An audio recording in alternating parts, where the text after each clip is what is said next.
Marco Bullo, assessore ai servizi sociali del Comune di Agrigento, comunica alla cittadinanza che è stato pubblicato all'indirizzo web del Comune l'avviso pubblico, per l'anno 2025, attraverso la democrazia partecipata, con un importo massimo individuato di 8.000 euro.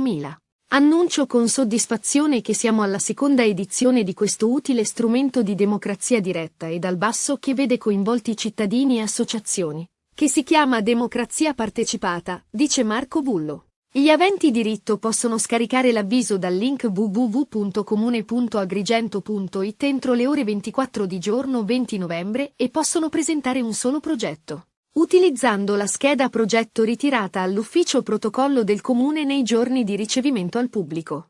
L'importo da poter spendere per questa annualità è di 8.000 euro, su varie aree tematiche: ecologia, ambiente, decoro urbano, sanità e ad altre aree come previste dall'avviso. La scheda progetto compilata deve essere trasmessa tramite PEC al seguente indirizzo: servizio.protocollo@pec.comune.agrigento.it. Possono presentare l'istanza i cittadini residenti che abbiano già compiuto i 16 anni, i gruppi informali e le associazioni con sede operativa o legale ad Agrigento. Gli stessi possono presentare proposte nell'ambito dell'applicazione della legge regionale sulla democrazia partecipata ed attenersi minuziosamente alle prescrizioni del bando.